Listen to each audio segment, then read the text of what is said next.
Yop les pilotes, bienvenue sur la chaîne, le slot de Flo. J'espère que vous allez bien. Aujourd'hui, dans le format 360, on va détailler un kart à l'échelle 1/18e fait de façon artisanale, le NonoKart.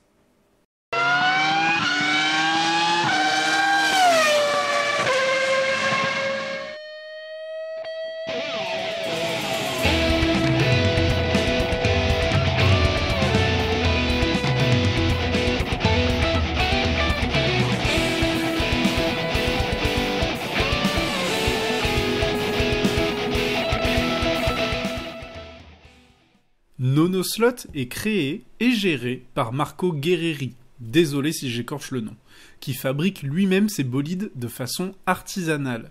Karting avec châssis métal et carrosserie Lexan, comme aujourd'hui, reproduction de F1 des années 60 à 70 avec des châssis résine et des carreaux Lexan, ou bien des châssis moulés et carreaux en résine, rien que ça. Énormément de travail. Il n'y a qu'une personne de vraiment passionnée avec de l'expérience sur la piste pour produire un châssis lourd de type RevoSlot avec juste ce qu'il faut pour performer sur n'importe quelle piste. Le NonoKart est disponible en kit peint aux couleurs des pilotes de légende comme Michael Schumacher, Gilles Villeneuve ou encore Ayrton Senna et bien d'autres. C'est pas moins de 12 livrées différentes mises à notre disposition au prix de 91,50 € et en kit à peindre ou à des couleurs plus simples au prix de 73,20 €. Petite parenthèse pour nos pilotes qui souhaiteraient se lancer avec le kit à peindre. Le Lexan doit être peint à l'intérieur, sinon la peinture ne tient pas. Cela complique un peu les masquages, ne l'oubliez pas. Avant que certains s'indignent sur le prix, je vous rappelle que l'on parle de petites productions artisanales faites main, en Italie et peintes à la main. Les performances sur piste sont vraiment là, et ce n'est pas du tout gadget. Il n'y a rien à faire sur la voiture en sortie de boîte, si ce n'est le temps de huiler les points de friction et graisser la couronne. Je vous mets le lien du site NonoSlot dans la description. Attention, il est disponible seulement dans les langues italiennes et anglais, mais on s'en sort assez facilement avec Google Traduction. Allez, passons le kart au 360. Le kart est à l'échelle 1/18e. Le châssis est un mélange d'acier, alu, laiton. Je n'ai pas plus de détails.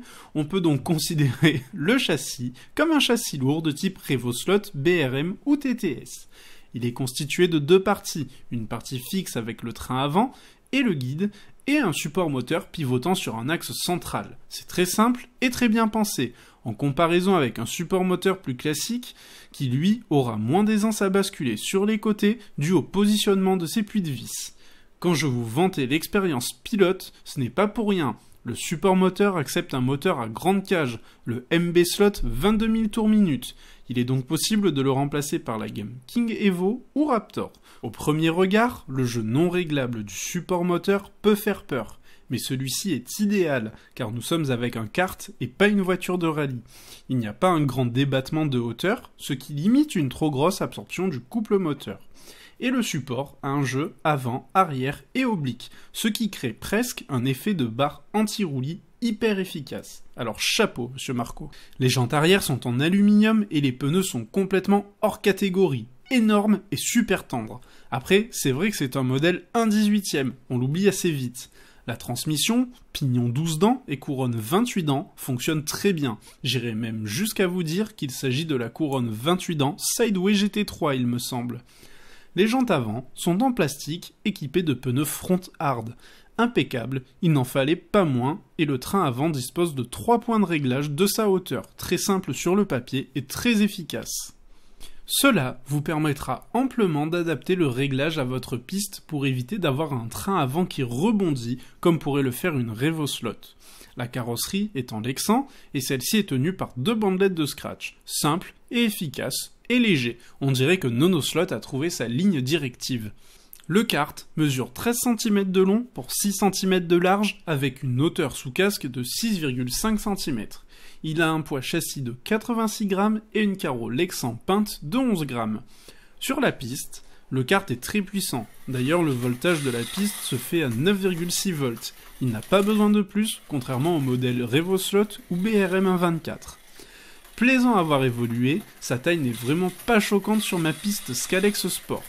J'imagine qu'il en va de même pour les autres marques de rails qui, elles, sont encore un peu plus grandes et diminueront encore l'effet de la taille du kart. J'émets quand même une réserve bien sûr pour tous nos pilotes maquettistes qui se sont créés de superbes scènes et dioramas à l'échelle 1/32. Là, ça fera comme le cheveu dans la soupe.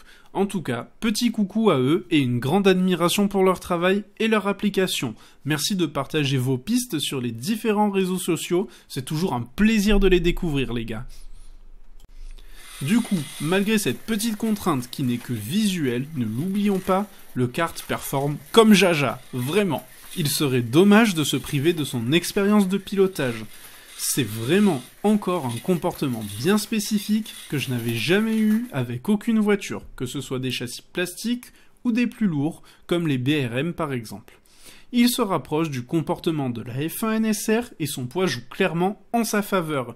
Il nous offre des freinages clairement moins secs, la prise en main est beaucoup plus rapide, il est très lisse sur les actions de freinage, il ne manque pas d'appui en entrée de virage, et il y a une super sensation de réaccélération. Le poids du châssis, le débattement support moteur, la légèreté de carrosserie et la taille des gommes, tout cela fonctionne dans une parfaite synergie pour nous donner un max de fluidité et de rapidité. Le kart a un comportement très sain. Ce qui me fait dire qu'il est peut-être un peu hors catégorie par son échelle, ses spécificités techniques et sa catégorie de véhicule. Et oui, il n'y a pas tant de modèles de kart que ça dans nos marques de slots. Il n'y aura pas de voitures de marque traditionnelles qui rivaliseront avec lui, je pense. En tout cas, il y aura peu d'intérêt à les confronter. J'entends par là les Slot-It, NSR, Sideway, Squalauto, etc. Et un peu plus proche de l'esprit de notre carte, les BRM, TTS, RevoSlot n'offrent clairement pas les mêmes performances et ne suivront pas. Mais vraiment, je ne saurais vous le conseiller pour se tirer la bourre avec les copains. Un kart, c'est bien, il va faire ses preuves sur votre piste et vous le rangerez dans un coin. 2 cartes, et là vous allez vous amuser, vous exploiterez vraiment ses capacités, elles sont plein potentiel, et vous l'utiliserez régulièrement. Il a clairement sa place dans nos collections, au même titre qu'une Clio, ou une Abarth NSR, ou une RevoSlot et une minicar 1.24 BRM. Pourquoi ? Pour avoir fait les choses bien et différemment. Bon, pour vous parler un peu des temps. Donc, c'est assez naturellement que j'ai créé un nouveau tableau pour les voitures 1.24 et hors catégorie. Donc, sur la ligne intérieure, le kart nous donne un temps de 4 secondes 940 millièmes, et sur la ligne extérieure, 5 secondes 10 millièmes, et donc une moyenne sur piste de 4 secondes 975.